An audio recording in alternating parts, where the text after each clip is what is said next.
got troubles in the world, and to tell you the truth, we've been losing. All the obstacles before us loom like dark and endless forests, so we opt to take the easy way, let ourselves be led astray, and help to turn production gears that swirl and spin around us, as if doomed to do the work of those whose narrow vision brought this fate upon us. But it doesn't have to be that way. We can wave a wand and move beyond the ancient endless cycle that has proved a dismal failure over and over and over. Hello, and welcome to World Citizen Wire, broadcasting from Fayetteville, Arkansas. That theme song was the Optimist Anthem from Fayetteville music icons Still on the Hill. I'm your host, Abel Tomlinson. Previously, this show was called Omnivision. However, along with the name change, we're also changing the structure and mission. We'll continue focusing on peace and justice, but we'll now be reaching out to leaders across our nation and world. I'm beyond ecstatic and honored that our first guest is one of America's most courageous peace activists and a huge inspiration to me personally. Her name is Medea Benjamin, co-founder of Code Pink and the Global Exchange. But for the first part of this program, I want to take some time to explain the significance of this new title, World Citizen. This notion of world citizenship has existed from the time of ancient Greek philosophers up until now, with many of our greatest modern philosophers, including Einstein, Albert Schweitzer, Albert Camus, and others. However, the principal advocate for world citizenship has been a man named Gary Davis. And I now want to play a short clip relating to an upcoming documentary about this outstanding visionary called The World is My Country.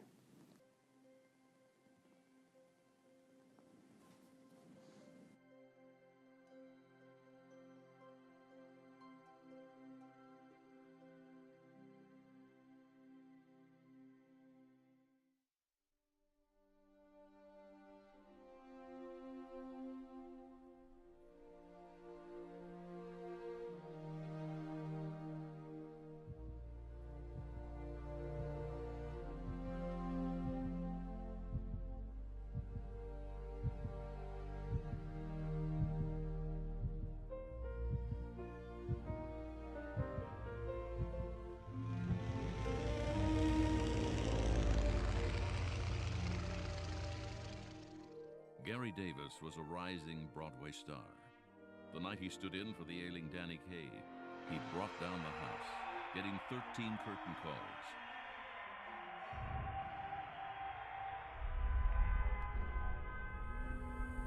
Then, the world went mad.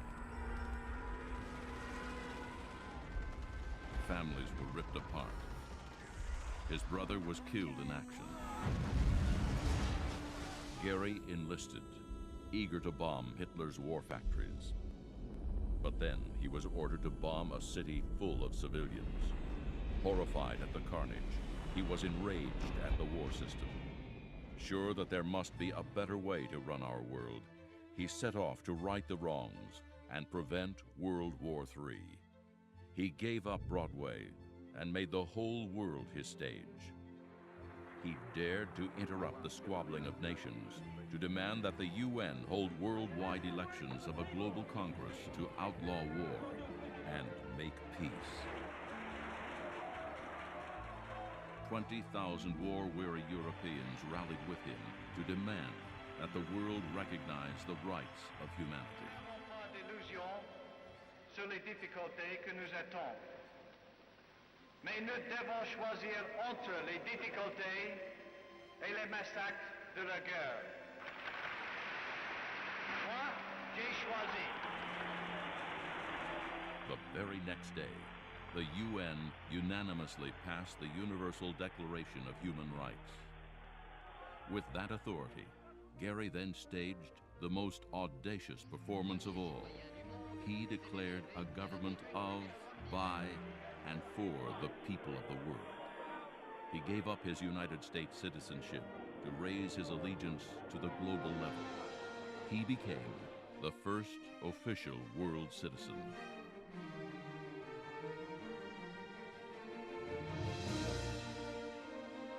His new government issued IDs, marriage licenses, and passports.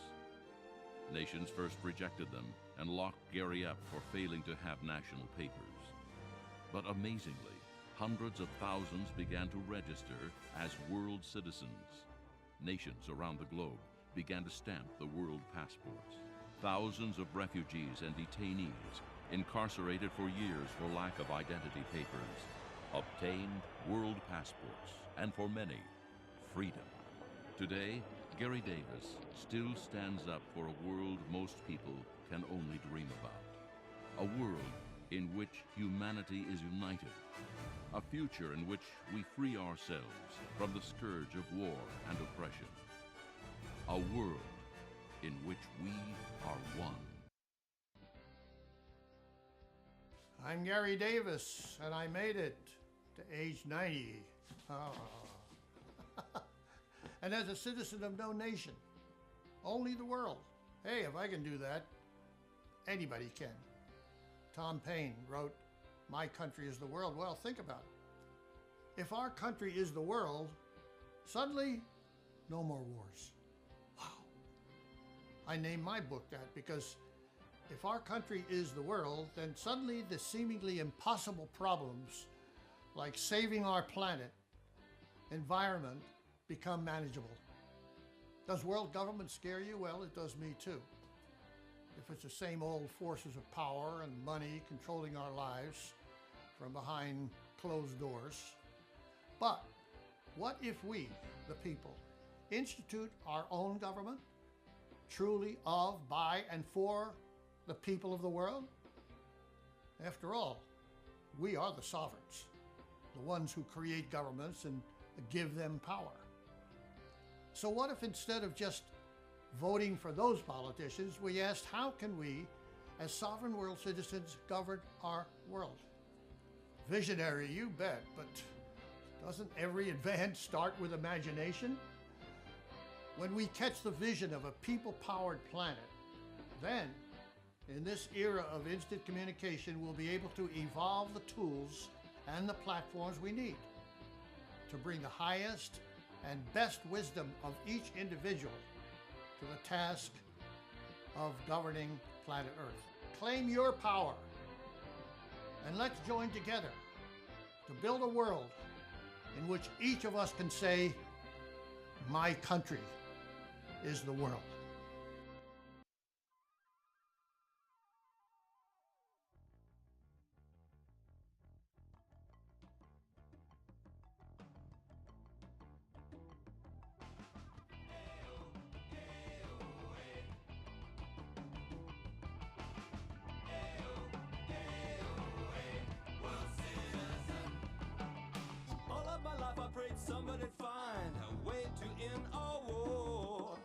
It appears that perhaps now the time has come for this idea. Indeed, a recent BBC poll found a majority of people in the 18 countries that they studied saw themselves more as global citizens than as citizens of their own countries.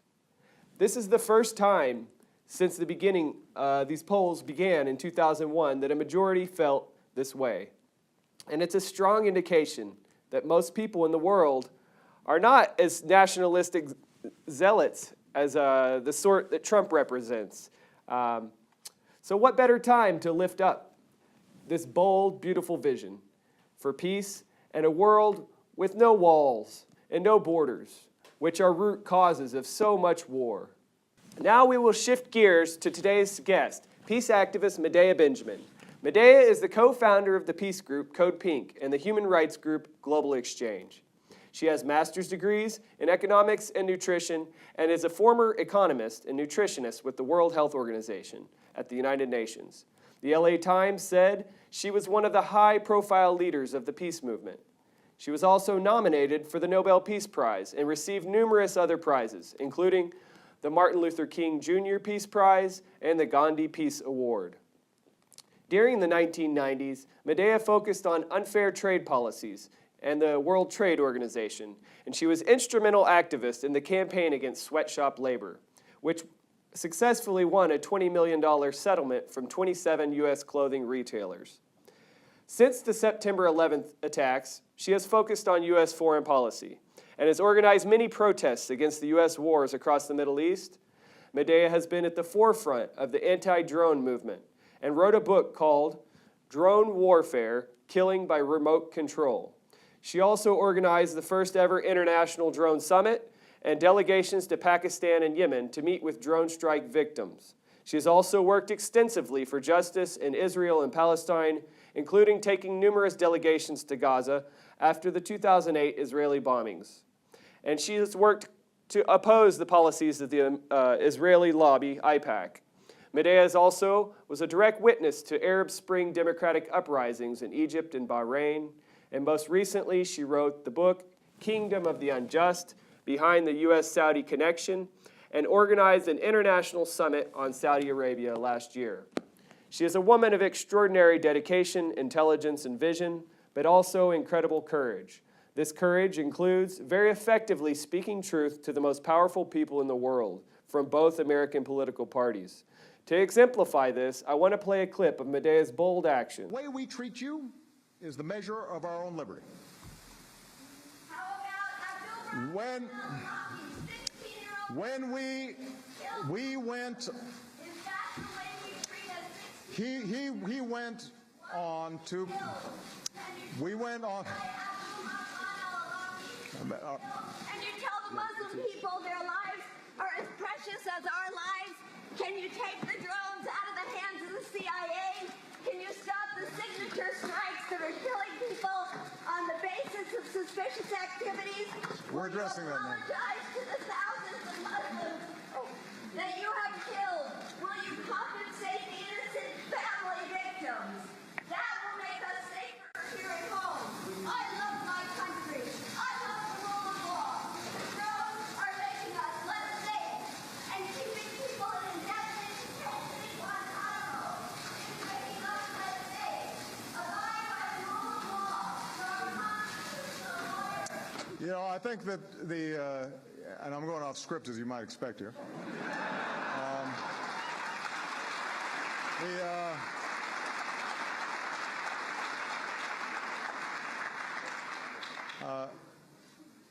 The voice of that woman is worth paying attention to.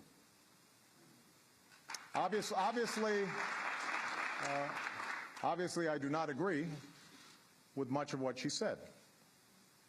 And obviously, she wasn't listening to me in much of what I said. But these are tough issues. And the suggestion that we can gloss over them is wrong.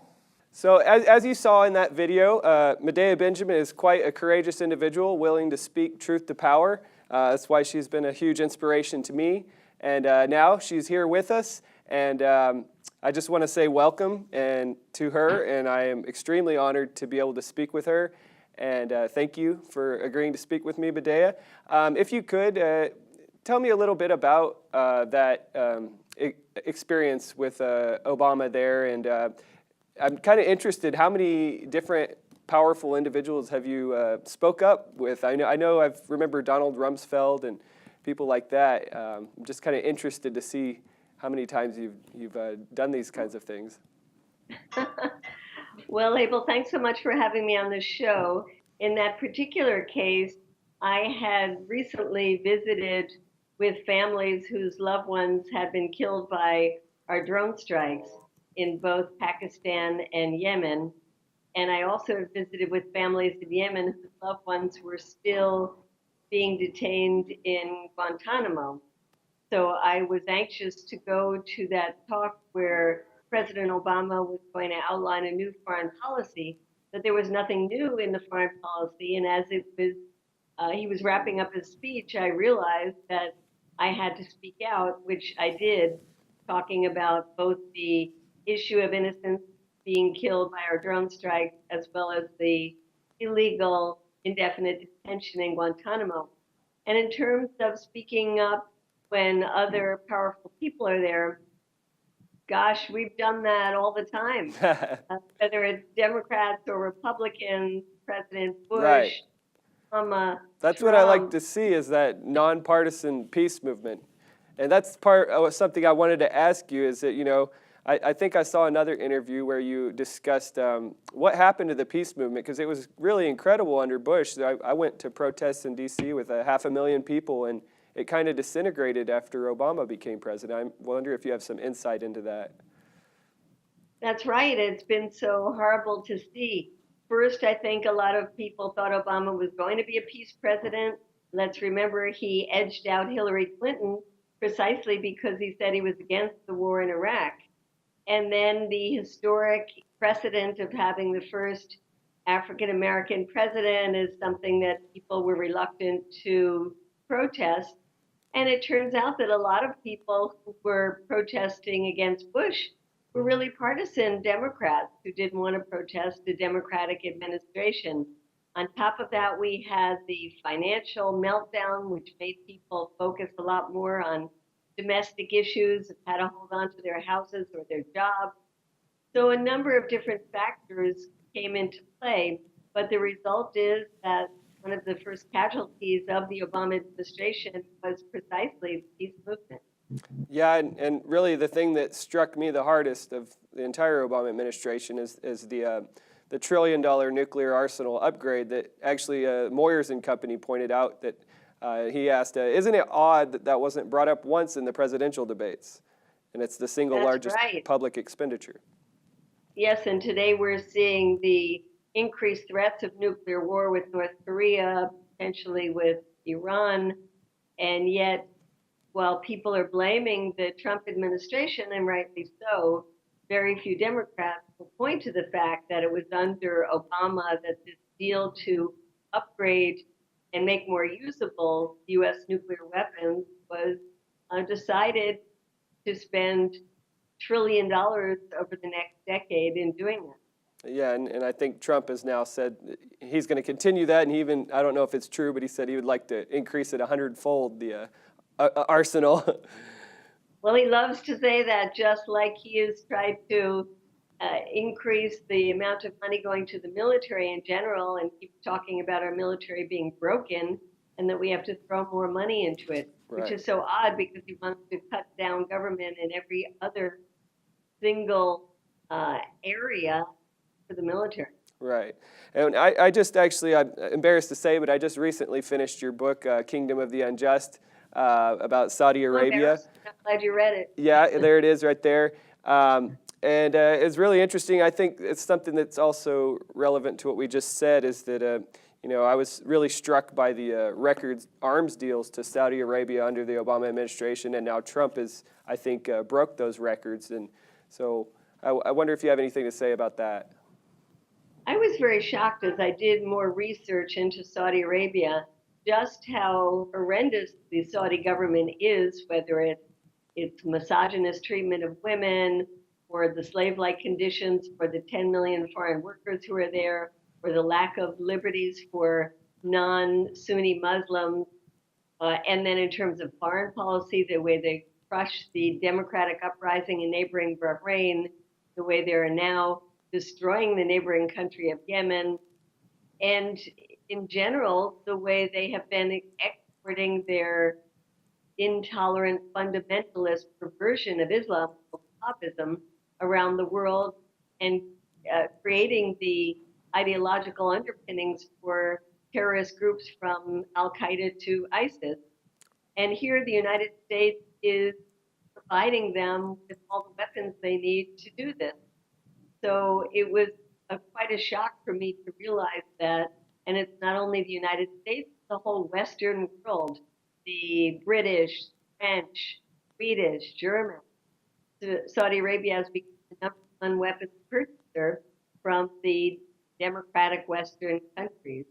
And then comes Trump, and he tightens the embrace even more, bragging about $100 billion in arms sales when he made his first trip to Saudi Arabia, and then supporting Saudis in all of their foreign policy misadventures, whether it's Yemen or the conflict started with Qatar, or more recently, crazy, look like kidnapping of the Prime Minister of Lebanon, Hariri. These are conflicts that backfired on Saudi Arabia. Donald Trump continues to support the Saudis 100%. Right. Well, I was going to say this book, your book was written last year. I was wondering if you were to write it, imagine there was a second edition, what kind of updates there's been since then. I think I heard that women may be able to drive next year. Is that true? Yes, in June of next year, they're going to be able to drive, which certainly is an advance, but let's face it, it's a very, very minor way of celebrating advances because women in Saudi Arabia still live under this oppressive guardianship system where they have to have a male relative in charge of them who decides every major thing in their life. Saudi women have to still be totally covered when they go out in public, and Saudi Arabia remains the most gender segregated society in the world. If you went into a Starbucks or a McDonald's in Saudi Arabia, you would see the women in one section, and it's always the back section, and the men in the front. So there's still a long way to go in terms of women being liberated in Saudi Arabia. But yes, I would certainly update that in the book. And I would update the power that the now crowned prince has. He's 32 years old, son of the present king, was the deputy crown prince when I wrote the book. Now he is the crown prince, meaning he's next in line for the throne. And he has really shaken things up in Saudi Arabia in a very negative way in terms of foreign policy. And then internally, he's been portrayed in the U.S. and the Western world as this great modernizer. And recently, he has arrested hundreds of princes and wealthy business people in Saudi Arabia, putting him in a 5-star jail inside the capital. I was going to ask you about that. Was my next question was about these Saudi princes being arrested. I'd heard about that. And wasn't one of the richest ones, was it Prince Talal or something like that? How Right, significant is that? Is this kind of just superficial, or they say corruption charges? Well, it's wild. It is a huge issue taking such powerful people, including the head of the National Guard, other princes, and people who had a lot of power and standing in Saudi Arabia and economically in the rest of the world, and shaking them down. Now, certainly there's a lot of corruption in Saudi Arabia, but to see this as an anti-corruption drive is a little tough when there are so many other princes, including the crown prince himself, who has benefited from this nepotism. In fact, the entire system is built on nepotism. And so I see it much more as a power grab on the part of a very hungry young prince who was not satisfied with just having control of the military and economy, but wanted to really solidify his power by eliminating any potential rivals. Now, we don't know how this is going to play out. It could backfire against him when these people are let out. But it's a question mark right now where this is all going. If it's okay, I want to play a short video clip about Yemen, the situation there. Tagreed Hassan barely has the strength to cry. She's 12 years old.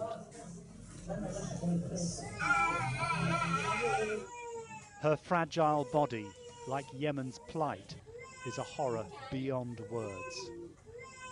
The trauma of severe malnutrition has taken its toll. Her tiny arms are so thin, the doctors say she's lucky she's still alive. But in the face of the world's largest humanitarian crisis, they're desperately trying to cope. نفس جهاز الشفط، الأكسجين، أنبوبة الأكسجين، وبعض العلاجات الهامة، نفس المهدئات، علاجات الحمى، هذه ليست متوفرة بشكل كامل. For months, Yemen's children have paid the highest price in a war now in its 3rd year. Zara is 15. This is what hunger has done to her. And now a cholera epidemic is spreading with more than 5,000 cases every day. At Hodeidah Hospital, they're overwhelmed by cholera victims. More than 40% of those affected are children.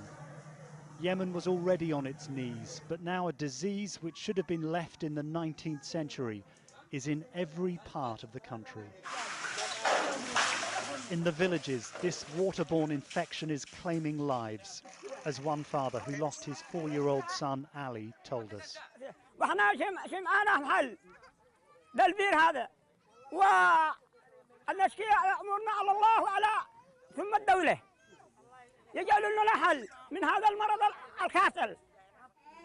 In the nearby clinic, Tagreed is finally receiving help. Her father Ibrahim says they're doing all they can. وبنتي تحتاج إلى أي مستشفى تبغى أي مستشفى الخارج أو كذا وأنا ما عنديش استطاعة حق ما أسافر بها والآن أعالجها على قدر الاستطاعة على قدر الإمكانية. Across Yemen, hunger and cholera cast the darkest of shadows. One aid agency has called this country's suffering a shame upon humanity. Okay, so that video just kind of showed the what's happening in Yemen in terms of the starvation and the cholera epidemic.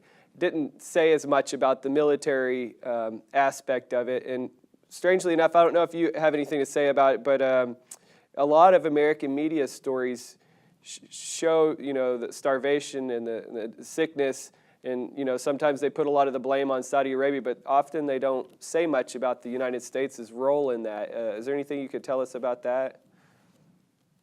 Well, first, it's so hard to watch those clips because it's so disgusting to think of us as a global people that don't reach out to stop the suffering of these children. In terms of what's happening in Yemen, you're right. First, I would say that most of the mainstream media doesn't even talk about what's happening there. And when they do, they put it in terms of a humanitarian crisis, but don't show the role of the United States in this crisis. The U.S. is so responsible for the suffering and death of these children. We are providing the Saudis the means to bomb the sewer system, water system, health clinics, hospitals, houses, markets, weddings, funerals. Without the U.S. support, the Saudis would not be able to carry on this horrendous bombing campaign. So I think it's important to let your viewers know that the blood is on our hands, and we have got to do something to stop this man-made humanitarian crisis. And do you know the status of the blockade? I know that recently they had a blockade where they were preventing food from coming in. Have they eased that blockade, or do you know anything? They have eased the blockade, but not totally, because the largest port is called Hodeidah, and that's in the hands of the opposition, the Houthis. So the Saudis continue to make it difficult to get the amounts of aid and goods in through that port. But on top of that, it's important to recognize that the only way to stop the suffering is to end the war. Because even if you can bring in humanitarian aid, if you continue to bomb marketplaces and destroy infrastructure, the children will continue to suffer and die. Right. Well, it is horrific, and I was a little bit inspired to see at least one person kind of showing some peace leadership in our Congress. Senator Chris Murphy, The Intercept, ran a good article about his speech on the Senate floor, calling out the United States' role in these atrocities. And I kind of wanted to ask you what you thought about that, and what's kind of the status of peace leadership in Congress. Is he the only one? Is Bernie or Tulsi Gabbard doing much about this? Anybody else that we should know of? Yes, there are other people. Chris Murphy has been a real leader in this, but when there have been votes, rare votes, on weapon sales to Saudi Arabia, in the last one in the Senate, we came very close, getting 47 senators to vote against in the next round of weapon sales to Saudi Arabia. Were it not for 5 Democratic senators who voted with the Republicans, there would have been a cutoff of these precision munitions sales to Saudi Arabia. So we're trying to get another vote in the Senate and trying to put pressure on not only those 5 Democrats, but also on more Republicans. There are people like Republican Senator Rand Paul, who's been very good on this, but we need to have more in order to get a vote that can cut off weapon sales. But then we need to be also able to override a veto if indeed Donald Trump were to veto. Well, and as you may know, here in Arkansas, our congressmen and senators are very unhelpful in terms of peace. Tom Cotton is one of the most hawkish, and Congressman Womack is our 3rd district representative. And I just wanted to say something quickly about that. It kind of ties into what we previously said, is that you've been an inspiration to me, and I actually did interrupt a couple of their town halls and actually spoke out against the wars and the war spending and the Saudi arming the Saudis and everything, but it didn't get any media coverage, really. Well, I'm glad you did it, and I hope you'll keep doing it because, yes, Tom Cotton is just awful. I mean, what he is doing to try to destroy the Iran nuclear deal is terrible. He's been one of the worst when it comes to that. And we need to have more people in Arkansas standing up to your elected officials, because when you think about it, why should there be any elected official who wants to support Saudi Arabia? It really is because of the military-industrial complex where the big weapons companies give money to Congress people like Tom Cotton, and then the Congress do the bidding of the weapons industry instead of the American people or of the hungry children who are on the receiving end of our weapons. That's what I think is kind of interesting in a way in terms of the debate, the national debate, is the issue of arming Saudi Arabia or the issue of Yemen. I think those two issues especially are completely indefensible, immoral, and nobody with any kind of attempt at a rational, logical argument can defend that. I mean, so I feel like the people as a whole should be able to really come together and do something about these politicians that are supporting these horrible policies. Well, we are on December 11th doing protests at the offices of many of the senators in D.C., as well as protests in Saudi consulates in New York, Houston, Los Angeles, and we would welcome any of your viewers who want to join us in a day of action on December 11th or any other time, because the world looks at us and says, why aren't the American people standing up to do something about the fact that in Yemen, every 10 minutes, a child is dying because of the effects of the war?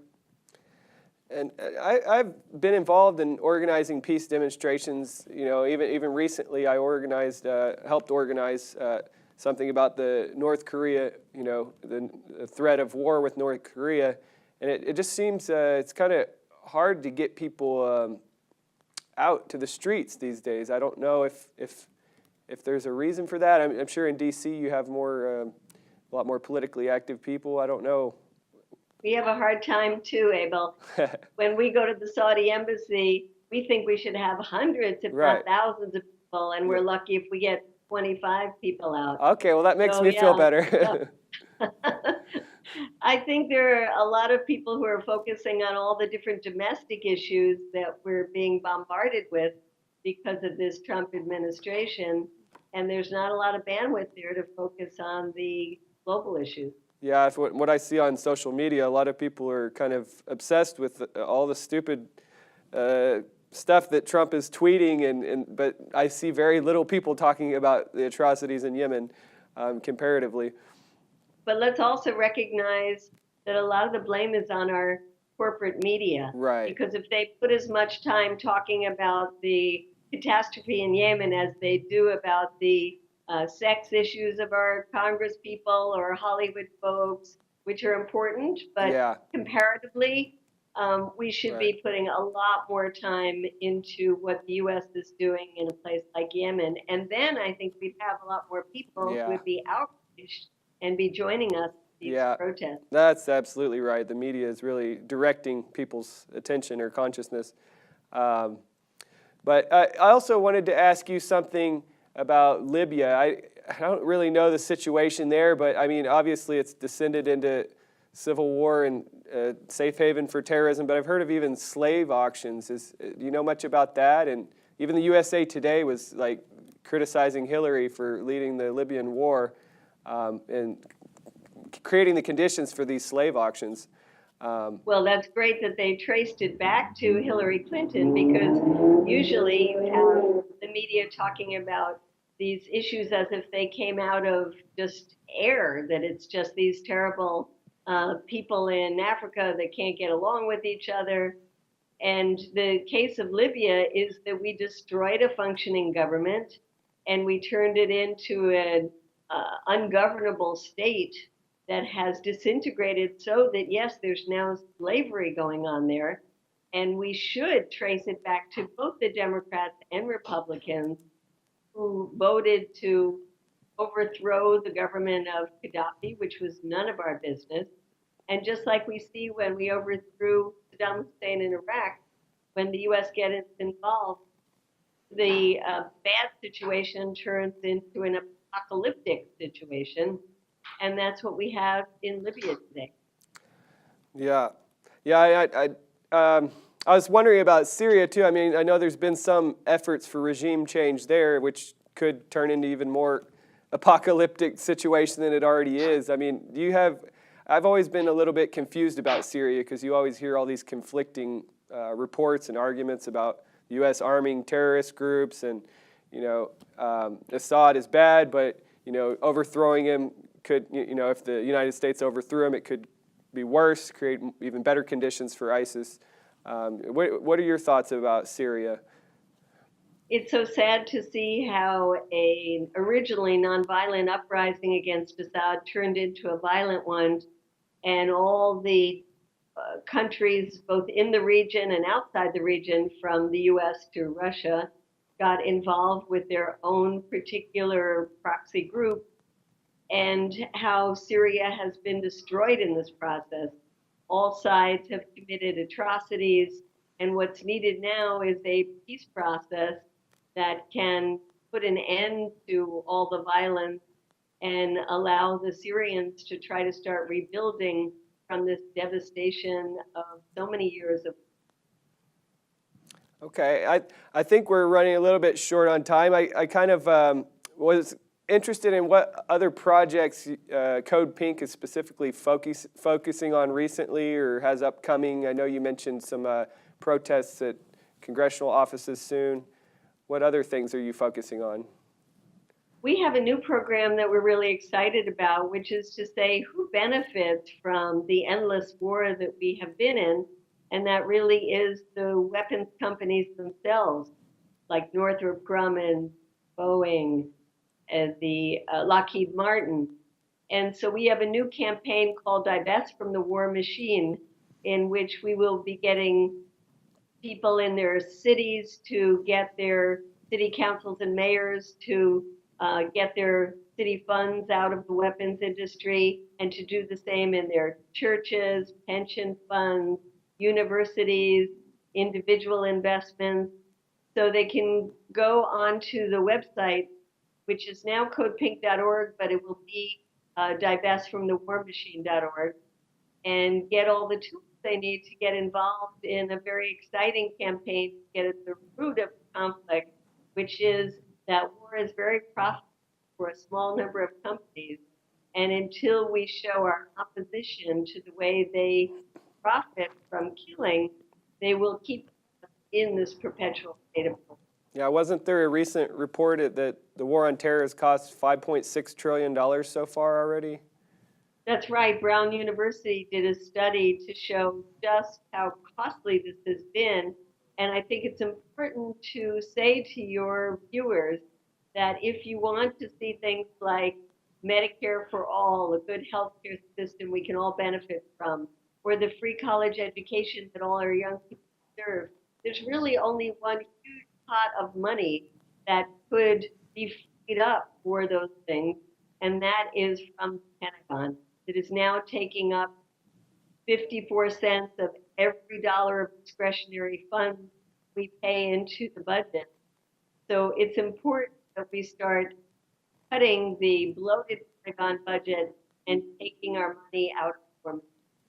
Yeah, and there's one other thing I wanted to see what you thought, and it seems like a lot of these issues are connected to this massive war machine and the spending. I mean, another one is climate change. I read some article from Truth Out. It's called "The Military Assault on the Climate," and it said the Pentagon or the military was the single largest institutional user of petroleum. I don't know if you have any thing to say about the environmental effects of the military. Yes, there's so many ways that this is connected. The Pentagon is the #1 polluter in the world. And when you look at why so many wars are happening now and unfortunately will happen in the future, a lot of it is because of climate chaos. There are many people that point to what happened in Syria and related to a drought that led millions of farmers to flock into the city. So we see all kinds of connections between climate and war, and it's important for people who are involved in the environmental movement to make those connections and to join us in opposing the bloated Pentagon and constant. Okay. Well, the last question I have, I guess, is how else can people support your work in Code Pink besides buying your book or donating to Code Pink? Just participating in different events that you have, or? Well, there are many ways. You can certainly support us financially and buy many of the products we have on our site, that's codepink.org. But you can also sign up on the website and get the alerts that we send out once a week that give you good ideas of actions you can take. And then we also have an activist house in Washington, D.C., where we host people who want to come in for a week or 10 days, take your vacation and spend it in Washington, D.C. Join us as we lobby in Congress or go to disrupt the hearings or join in the many protests that are constantly happening outside the White House or the State Department. Get to know your nation's capital as an activist. So that's one way. We also have other travel opportunities with Code Pink to places like Cuba. We have a international monitoring the elections in Honduras right now. We take groups to the West Bank in Palestine. We also have groups that go to other parts of the world, like the Kurdish part of Iraq. So if you look on our website and you go to Travel Pink, there's opportunities there as well. So those are some of the ways to get involved. And let me just add more, which is to work with us locally, because really the change has to happen on the local level. And if we can work up with people in Arkansas who are putting pressure on your elected officials or your factories, because there are factories in every single congressional district that are making parts of weapons for the machine. If we work more closely together, we can have a greater impact. Okay, well, thank you very much, and it's been an incredible honor to be able to speak with you. You're a huge inspiration to me, honestly, and I'm very tempted to come join you in D.C. at disrupting some of those hearings. I'd love to have you, Abel. Please come. And I'm writing a book on Iran right now. When that's done, I look forward to visiting Fayetteville and book talk and getting to know more of the community there. We would love to have you back here, and I'm sure we could organize some kind of speaking event or something. Wonderful. Thanks so much for having me on, and thanks for the great work you're doing. All right, thank you, and have a good night. We also want to thank our viewers for watching the World Citizen Wire. And please join us next time. We hope to have more interesting guests for you, and may peace prevail. Yeah, it's true, mankind must work. but that work can have a purpose. We can set upon the daunting task of fixing what is broken. We'll rewire the world with power grids that don't destroy the earth, bringing an end to war and hunger and pay workers what they're worth. And the awesome power of doing good will be loosed upon the world, touching every man and woman, touching every boy and girl. And there won't be need for songs that paint the failure of mankind, cause a new song will be ringing in the freedom of our mind. Cause it doesn't have to be that way.